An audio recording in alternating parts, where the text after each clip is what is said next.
नमस्कार साथियों, मैं आशा करता हूं कि आप लोग अच्छे और स्वस्थ और खुश होंगे। आप लोगों से निवेदन है कि डीएलएड के सभी छात्र अध्यापक तक इस सेशन को शेयर करें, जिससे सभी लोगों तक वह वीडियो पहुंच सके।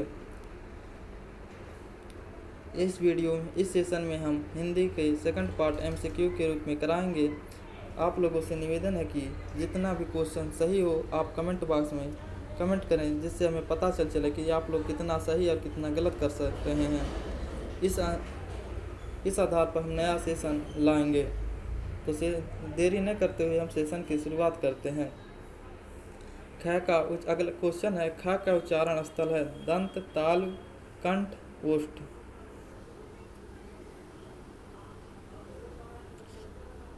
तो हर एक क्वेश्चन में हम 3 से 5 सेकंड का समय देंगे। आप लोग अपना आंसर कॉपी में लिख लीजिएगा कि कितना क्वेश्चन हम सही किए, कितना क्वेश्चन गलत किए। उसके बाद कमेंट में कमेंट कर दीजिएगा। तो इसका आंसर स है, कंठ। अगला क्वेश्चन है, मुद्रा शब्द का अर्थ है अंगूठी, रुपया, आकृति, उपयुक्त सभी। तो मुद्रा शब्द का अर्थ उपयुक्त सभी है। अब यहीं से याद कर लीजिए, मुद्रा शब्द का अर्थ अंगूठी भी होता है, रुपया भी होता है, आकृति भी होता है। जहाँ भी मुद्रा शब्द दिखे तो इसका मतलब 3 चीज़ समझेगा: अंगूठी, रुपया, आकृति। अगला क्वेश्चन, अज शब्द का अर्थ है दशरथ के पिता, आज, अजगर, आजीवन। तो इसका आंसर दशरथ के पिता हैं। अगला क्वेश्चन है, गद्य की एक महत्वपूर्ण विधा है कहानी, उपन्यास, निबंध, संस्मरण।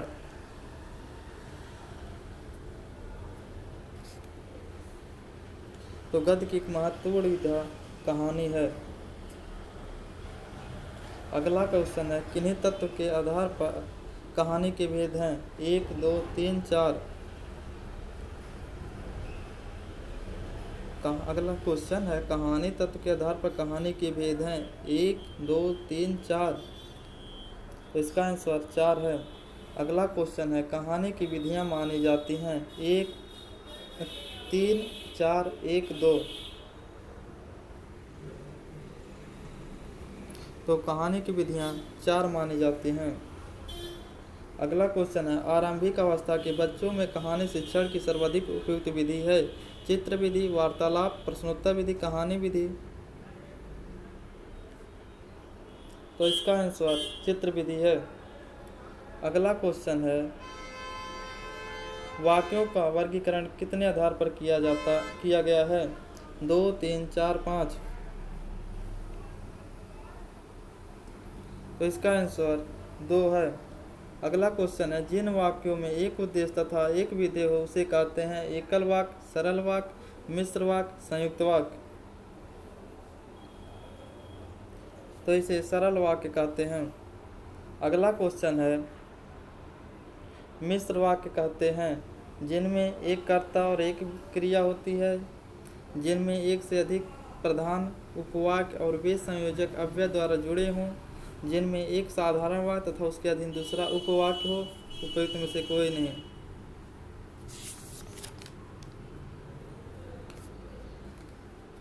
तो इसका आंसर जिनमें एक साधारण वाक्य तथा उसके अधीन दूसरा उपवाक्य हो है। अगला क्वेश्चन है, जिन वाक्यों में एक से अधिक प्रधान उपवाक्य हों और वे संयोजक अव्यय द्वारा जुड़े हों उसे कहते हैं विधिवाचक, सरल वाक्य, मिश्र वाक्य, संयुक्त वाक्य।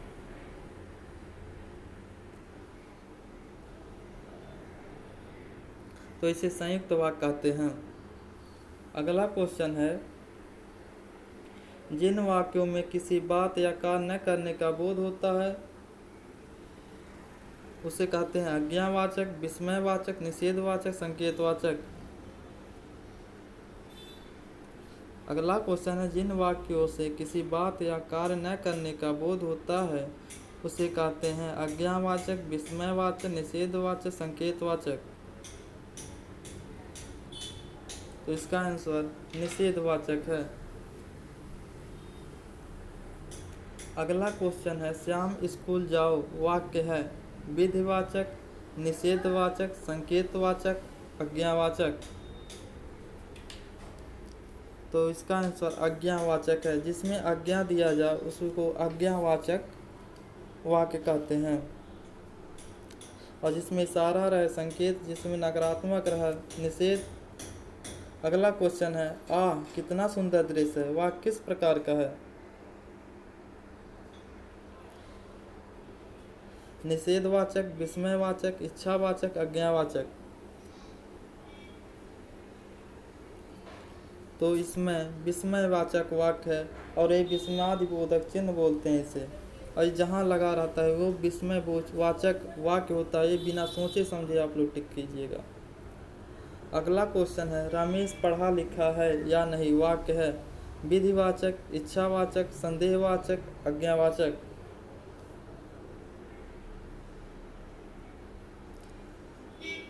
तो अगला क्वेश्चन रमेश पढ़ा लिखा है या नहीं, वाक्य है विधिवाचक, इच्छावाचक, संदेहवाचक, आज्ञावाचक। तो इसमें पढ़ने से ही पता चल रहा है कि इसमें संदेह पाया जा रहा है, रमेश पढ़ा लिखा है या नहीं, इसलिए यहाँ संदेहवाचक वाक्य होगा। अगला क्वेश्चन है सेम हो गया भाई।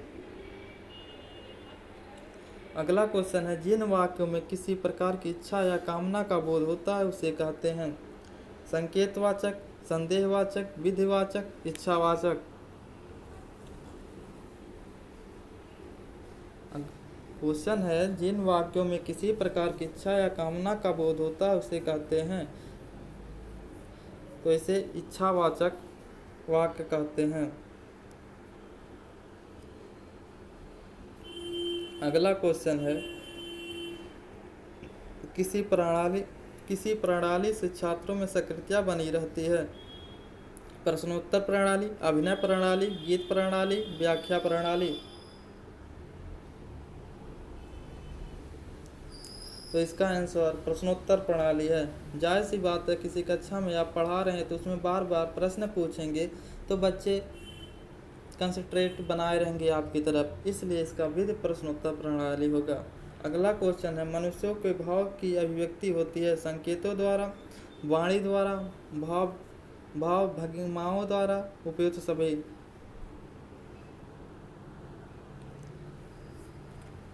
तो मनुष्य की भाव की अभिव्यक्ति उपयुक्त सभी द्वारा होती है, जिसमें संकेतों द्वारा भी, वाणी द्वारा भी, भाव भंगिमाओं द्वारा भी। अगला क्वेश्चन है स्वतंत्र अभिव्यक्ति से बच्चों का कौन सा पक्ष मजबूत होता है? रचनात्मक, कलात्मक, सृजनात्मक, इनमें से कोई नहीं। तो इसका आंसर सृजनात्मक है। अगला क्वेश्चन है मानव अपने भावों को ध्वन्यात्मक रूप से प्रकट करता है उसे मौखिक अभिव्यक्ति कहते हैं। कथन है रमन बिहारी लाल की, हरदेव बाहरी की, रायबन की, उपयुक्त सभी की।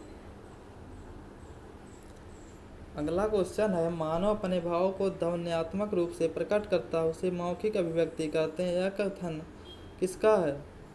तो यह कथन रमन बिहारी लाल की है। अगला क्वेश्चन है मौखिक अभिव्यक्ति में नहीं आता वार्तालाप, भाषण, पत्र लेखन, कविता लेखन। तो मौखिक अभिव्यक्ति में कविता लेखन नहीं आता है। अगला क्वेश्चन है अभिव्यक्ति का उद्देश्य है भाषा और साहित्य में रुचि का विकास, बोलने की योग्यता, लिखने की योग्यता, उपयुक्त सभी। तो अभिव्यक्ति का उद्देश्य भाषा और साहित्य में रुचि का विकास, बोलने की योग्यता, लिखने की योग्यता, ये सभी आते हैं, तो इसमें इसके लिए उपयुक्त सभी आंसर होगा। अगला क्वेश्चन है मौखिक अभिव्यक्ति की विशेषताएं हैं शुद्ध उच्चारण, शुद्ध भाषा की अभिव्यक्ति, सशक्त भाषा, उपयुक्त सभी। तो मौखिक अभिव्यक्ति की विशेषता शुद्ध उच्चारण भी होना चाहिए, शुद्ध भाषा की अभिव्यक्ति भी होना चाहिए, सशक्त भाषा भी होना चाहिए, इसलिए इसका आंसर उपयुक्त सभी माना जाएगा। अगला क्वेश्चन है किसने कहा था मेरा विचार है कि पाठशाला के जीवन में अंतिम वर्ष तक लिखित कार्य की अपेक्षा मौखिक कार्य उपयोगी सिद्ध होता है? लेम्बर्न, मैकाले, डॉटरसन, रायबर्न।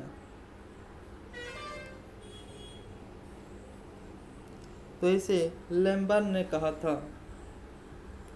अगला क्वेश्चन है,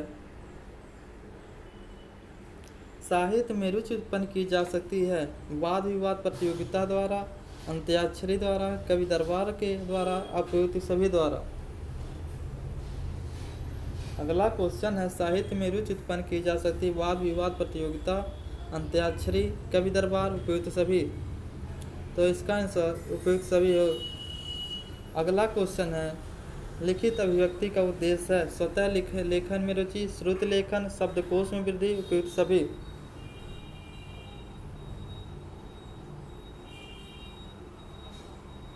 तो लिखित अभिव्यक्ति का उद्देश्य स्वतः लेखन में रुचि, श्रुति लेखन, शब्दकोश में वृद्धि, उपयुक्त सभी है इसका आंसर। ये तीनों होता है, स्वतः लेखन में वृद्धि भी होता है, श्रुति लेखन भी होता है, शब्दकोश में वृद्धि होता है, इसलिए इसका आंसर द उपयुक्त सभी होगा। अगला क्वेश्चन है, संकेतवाचक वाक्य चुनिए। ईश्वर सर्वशक्तिमान है, ईश्वर का वास प्रत्येक हृदय में है, ईश्वर करे आप जल्दी स्वस्थ हो जाएं, ईश्वर की माया कहीं धूप कहीं छाया। तो इसमें संकेतवाचक वाक्य ईश्वर करें आप जल्दी स्वस्थ हो जाएं है। अगला क्वेश्चन है, मयंक सुंदर है वह हंसमुख भी है, इस वाक्य का सरल वाक्य में रूपांतर होगा। मयंक सुंदर है तथा हंसमुख भी है। मयंक सुंदर है लेकिन हंसमुख है। मयंक सुंदर है और हंसमुख है।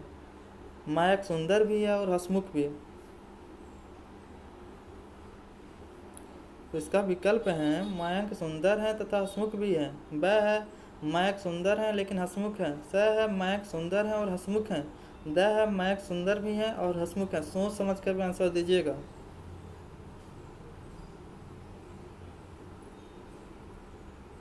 इस तरह के प्रश्न बहुत ज़्यादा गलती होते हैं वाक्य वाले। तो इसका आंसर स है, मयंक सुंदर है और हंसमुख है। अगला क्वेश्चन है, जिस विकल्प में सही विराम चिन्ह का प्रयोग हुआ है उस पर चिन्ह लगाइए। नहीं यह मुझसे से नहीं, नहीं यह मुझसे ना होगा, नहीं यह मुझसे ना होगा, नहीं यह मुझसे ना होगा, नहीं यह मुझसे ना होगा।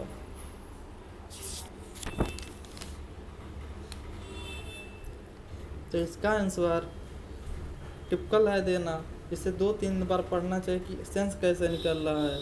जहाँ पूर्ण विराम, कामा आदि रहे वहाँ थोड़ा रुक जाना चाहिए जिससे अर्थ का निष्कर्ष कुछ निकले। तो इसमें नहीं यह मुझसे ना होगा, नहीं यह मुझसे ना होगा, ये तो हो नहीं सकता।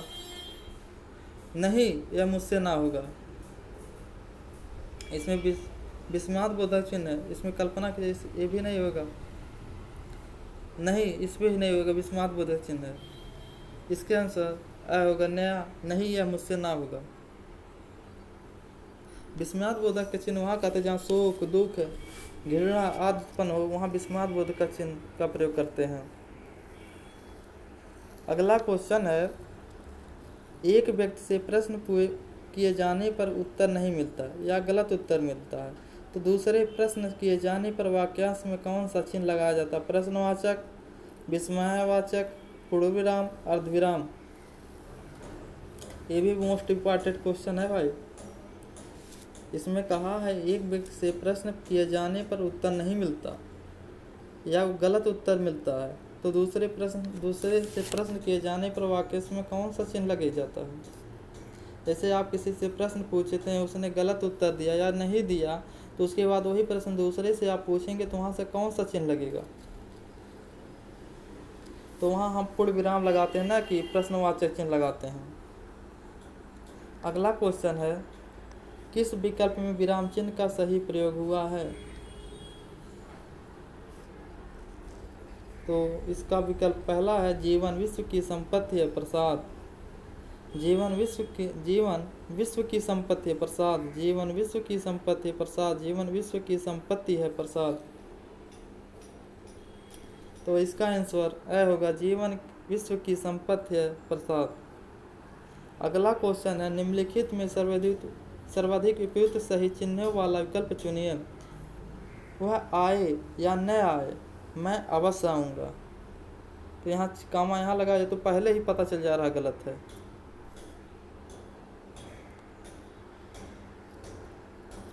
अगला विकल्प है वह आए या न आए मैं अवश्य आऊँगा। वह आए या न आए मैं अवश्य आऊँगा। वह आए या न आए मैं अवश्य आऊँगा।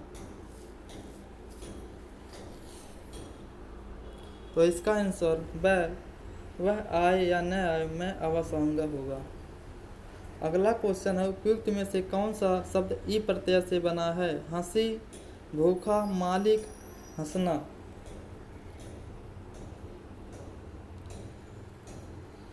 तो इसमें मालिक में ई का कहीं जिक्र ही नहीं, हंसना में कहीं ई का जिक्र नहीं, भूखा में कहीं जिक्र नहीं, हंसी में है ई, तो हंसी इसका भी आंसर होगा। अगला क्वेश्चन है महिमा शब्द किस प्रत्यय के संयोजन से बना है? माँ, ना, आ, धन, इमा। तो माँ तो होगा नहीं, क्योंकि संधि विच्छेद प्रत्यय उससे जोड़ते हैं जैसे पहले शब्द का कुछ अर्थ निकलना चाहिए। तो माँ से होगा नहीं, ना होगा नहीं, आ होगा नहीं,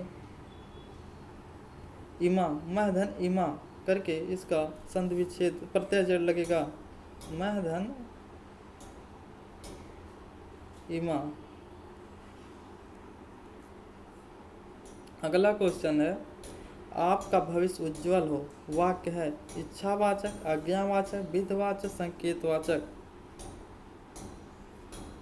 तो इसमें कामना की जा रही है कि आपका भविष्य उज्जवल हो, इसलिए ये इच्छावाचक होगा, न कि विधिवाचक, न कि आज्ञावाचक, न कि संकेतवाचक।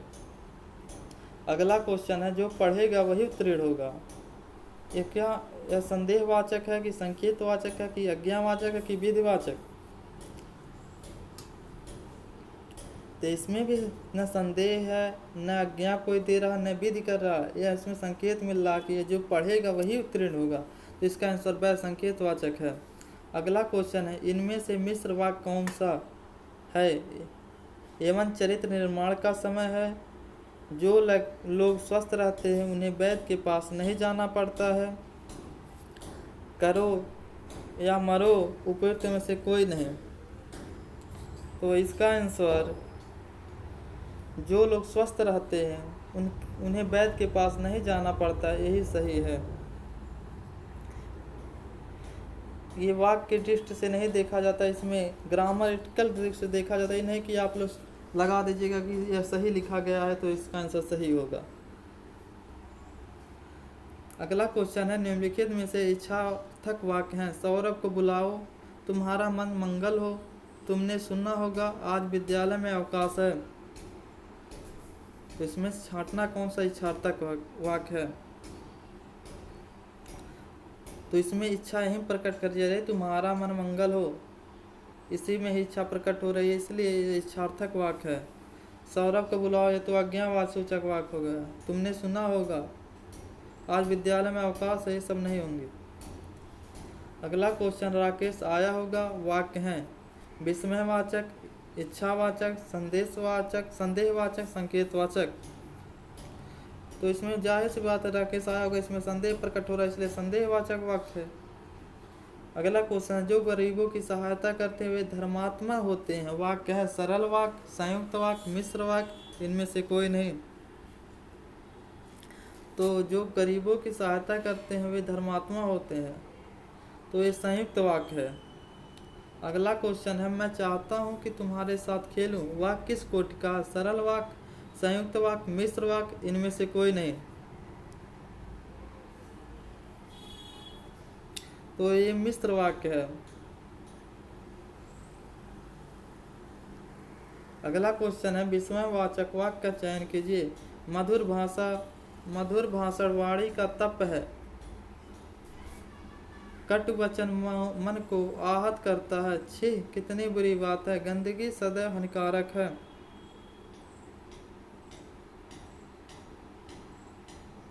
तो इसका आंसर छी कितनी बुरी बात है होगा। अगला क्वेश्चन है आज्ञावाचक वाक्य को चिन्हित कीजिए। उसने दरवाजा खोला, उसके दरवाजा खोले गए, जल्दी दरवाजा खोलो, या वह दरवाजा खोल पाएगा। तो इसमें छाटना कौन सा आज्ञावाचक वाक्य है? तो इसमें आज्ञा जल्दी दरवाजा खोलो, इसी में आज्ञा दिया जा रहा है, इसलिए यह आज्ञावाचक वाक्य होगा। सर्वनाम कितने भेद हैं? सर्वनाम के कितने भेद हैं? अगला क्वेश्चन है, सर्वनाम के कितने भेद हैं? 8, 6, 10, 11। तो सर्वनाम के 6 भेद हैं। सर्वनाम का चैप्टर हम पढ़ा चुके हैं, आप लोग प्लेलिस्ट में जाकर सर्वनाम चैप्टर दे सकते हैं, जिससे बाहर कुछ भी नहीं आएगा। पूरे सीरीज और किताब बुक से मैच करके तब जाके हम सर्वनाम चैप्टर के बारे में बताए हैं। अगला क्वेश्चन है, सर्वनामी विशेषण हैं। सर्वनाम के बाद आते हैं, क्रिया के बाद आते हैं, संज्ञा के पहले आते हैं, संज्ञा के बाद आते हैं।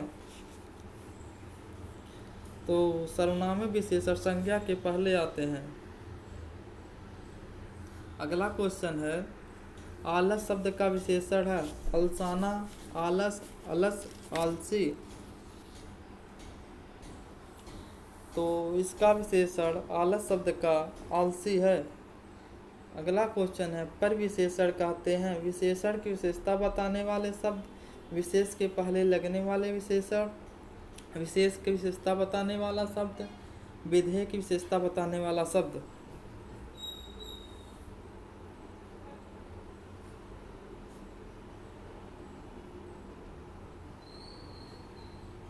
तो इसका आंसर अ है, विशेषण की विशेषता बताने वाला शब्द। पर विशेषण उसे कहते हैं जो विशेषण की विशेषता बताएं। जैसे राम एक सुंदर लड़का है, उसमें राम, अब जोड़ दिए राम एक बहुत सुंदर लड़का है, तो उसमें विशेषण बहुत है, सुंदर है, तो उसका पर विशेषण बहुत सुंदर होगा, जो जिसमें बहुत पर विशेषण आएगा। अगला क्वेश्चन है, विशेषण की दृष्टि से अशुद्ध वाक्य का चयन कीजिए। आप बुद्धिमान व्यक्ति हैं, शीला गुणवान नायिका है, गुड़िया तेज चलती है, हीरा चतुर बालक है।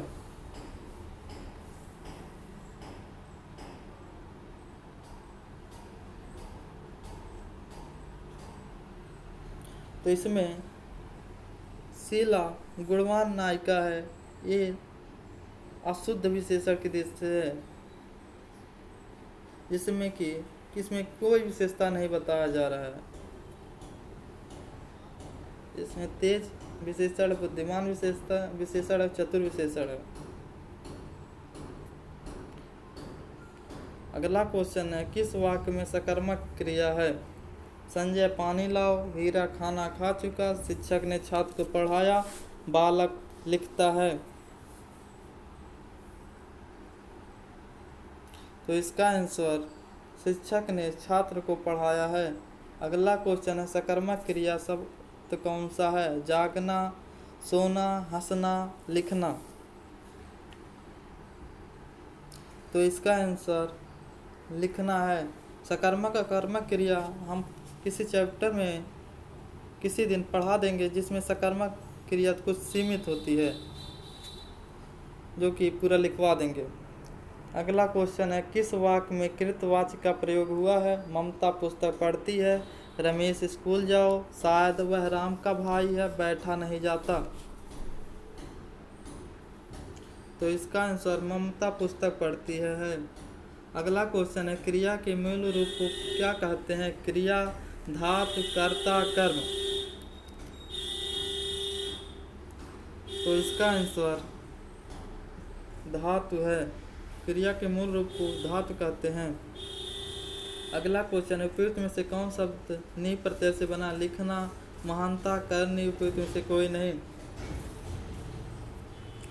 तो इसका आंसर करनी है। जातिवाचक, अगला क्वेश्चन है, जातिवाचक शब्द संज्ञा शब्द हैं। डॉक्टर, कमानी, सुशील, बचपन। तो जातिवाचक शब्द डॉक्टर है। संज्ञा का चैप्टर हम पढ़ा चुके हैं, प्लेलिस्ट से जाकर ये भी देख सकते हैं, जो कि डीएलएड के हिसाब से विस्तृत पढ़ाए हैं। अगला क्वेश्चन है, निम्नलिखित में कौन सा शब्द संज्ञा है? क्रोध, क्रोध, क्रोधित, क्रोधी। तो इसमें संज्ञा निम्नलिखित में से कौन सा शब्द संज्ञा नहीं है? तो इसमें क्रोध शब्द संज्ञा नहीं है।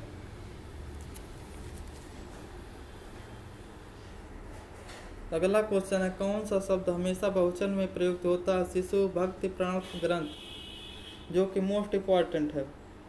कितने कंपटीशन में पूछा गया इसका निश्चित नहीं।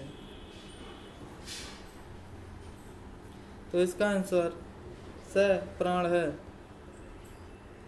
अगला क्वेश्चन है, ये भी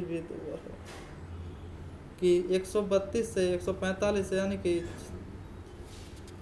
32, 10, 42, 12, 13 क्वेश्चन है, उसमें छांटना है कि कौन सा वाक्य सही है, जो कि बहुत ज़्यादा गलती होती है इसमें ग्रामेटिकल ही देखा जाता है कौन सा, कहाँ पर कौन सा शब्द प्रयोग किया जाता है, कौन सा नहीं। तो पहला क्वेश्चन है, पहला है, रवि 7वीं कक्षा में पढ़ता है, रवि 7वीं कक्षा में पढ़ता है, रवि 7वीं में पढ़ता है, रवि 7 कक्षा में पढ़ता है। तो इसका आंसर रवि 7वीं कक्षा में पढ़ता है। ये सही वाक्य पूरा। अगला क्वेश्चन है, इसमें कौन सा सही है? देखिए, अपने सभी को समान संभाल कर रखिए, आपने सभी सामानों को संभाल कर रखिए, अपने सामानों को संभाल कर रखिए, अपने सामान को संभाल कर रखिए। इसमें कौन सा वाक्य सही है?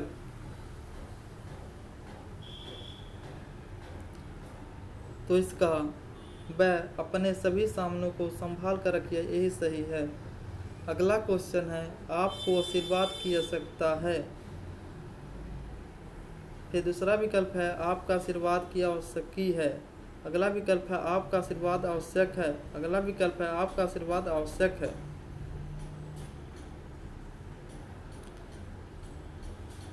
तो इसका आंसर द है। द आपका आशीर्वाद आवश्यक है। अगला क्वेश्चन है, ईश्वर की कृपा से सन्नादित पहुँच गए। अगला विकल्प है, ईश्वर की कृपा से सन्नादित पहुँच गए, ईश्वर की कृपा से सानंद पहुँच गए, ईश्वर की कृपा से आनंदित पहुँच गए, ईश्वर की आनंदित कृपा से पहुँच गया। इसमें कौन सा सही है, बताइए जल्दी। तो इसका आंसर बी होगा, वह ईश्वर की कृपा से सानंद पहुँच गया। अगला क्वेश्चन, अगला विकल्प में है, उनके एक पुत्र है, उनको एक पुत्र है, उनका एक पुत्र है, उनकी एक पुत्र है। तो बताइए इसमें कौन सा सही है? तो इसका आंसर है, उनके एक पुत्र है। अगले में आते हैं, उसने बुद्धिमानता का काम किया, उसने बुद्धिमानता का काम किया, उसने बुद्धिमानी का काम किया, उसने बुद्धिमानी का काम किया। तो बताइए कौन सा सही है? तो इसका आंसर उसने बुद्धिमानी का काम किया है। अगला क्वेश्चन है, उसके पास जो कलम है, क्वेश्चन अगला विकल्प है, उसके पास जो कलम है वह हमारा है। अगला विकल्प फिर विकल्प है, उसके पास जो कलम है वह यह हमारा है। उसके पास जो कलम है सो हमारा है, उसके पास जो कलम है ये हमारा है। तो बताइए इस चारों में कौन सा वाक्य सही है?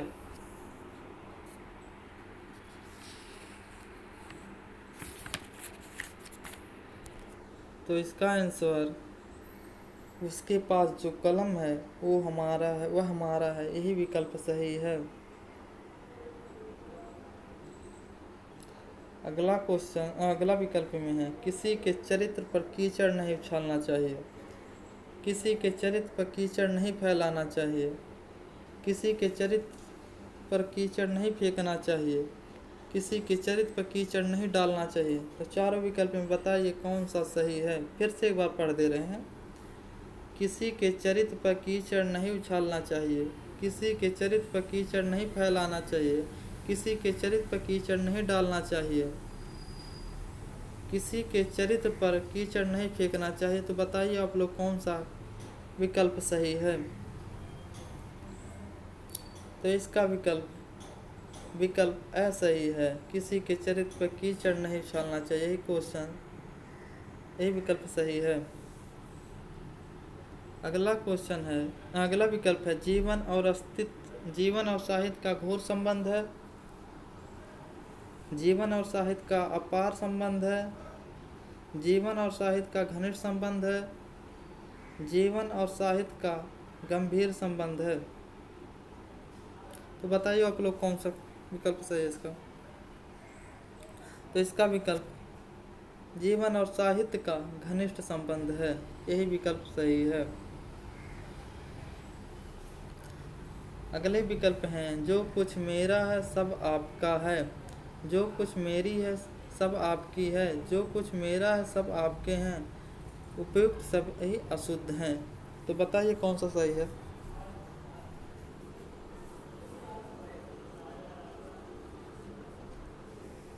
तो इसका विकल्प असही होगा, जो कुछ मेरा है सब आपका है। रट ढारी एकदम जब ना याद तरीका मालूम हो, इसी में से आएंगे ही। और एक क्वेश्चन पक्का है। अगला विकल्प है प्रकृति की सुंदरताओं ने मेरा मन मोह लिया। दूसरा विकल्प है प्रकृति की सुंदरताओं ने मेरा मन मोहित हुआ। तीसरा विकल्प है प्रकृति की सुंदरताओं से मेरा मन मोहित हुआ। चौथा विकल्प है प्रकृति की सुंदरता ने मेरा मन मोह लिया।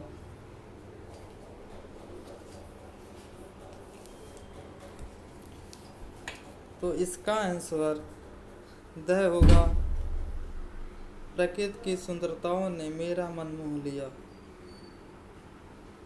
अगले विकल्प हैं भ्रमर पुष्प के परागों को चूसता है। वह भ्रमर पुष्पों के परागों को चूसता है। स है भ्रमर पुष्प के परागों को चूसता है। द है भ्रमर पुष्प का पराग चूसता है। तो बताइए कौन सा सही है। तो इसका आंसर द है भ्रमर पुष्प का पराग चूसता है। अगला विकल्प है मैं ज्यों ही स्टेशन पहुंचा वैसे ही ट्रेन चली गई। दूसरा विकल्प है मैं जैसे ही स्टेशन पहुंचा त्यों ही ट्रेन चली गई। तीसरा विकल्प है मैं जो स्टेशन पहुंचा त्यों ही ट्रेन चली गई। चौथा विकल्प है मैं जैसे ही स्टेशन पहुंचा वैसे ही ट्रेन चली गई।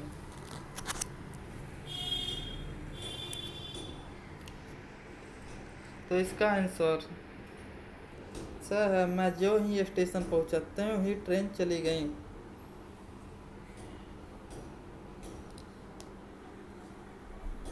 अगले विकल्प पे आते हैं लहरे खेत हरे भरे, लहराते खेत हरे भरे, हरे भरे लहराते खेत हरे भरे लहराते, हरे लहराते खेत भरे।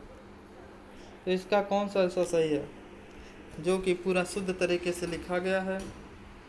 तो बताइए जल्दी। हाँ भाई, लाइक सब्सक्राइब एंड शेयर मत भूलिएगा आप लोग। सभी डीएलएड के छात्र अध्यापक तक इसे शेयर कर दीजिएगा, जिससे हर एक विद्यार्थी को या छात्राध्यापक तक पहुंच सके। तो इसका आंसर हरे भरे लहराते खेत हैं।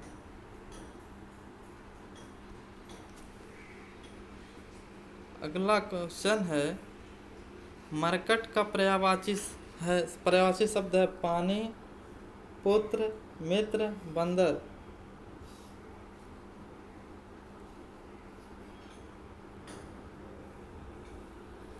तो मरकट का पर्यायवाची बंदर है।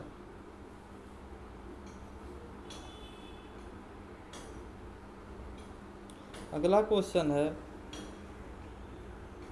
निम्नलिखित में जातिवाचक संज्ञा है। तो विकल्प हैं पुस्तक, ममता, अच्छाई, रमेश। तो इसमें जातिवाचक संज्ञा पुस्तक है, संज्ञा हम पढ़ा चुके हैं। आप लोग प्लेलिस्ट में जाकर संज्ञा चैप्टर देख सकते हैं। अगला क्वेश्चन है फ का उच्चारण स्थान है कंठ, ओष्ठ, ताला, मूर्धन।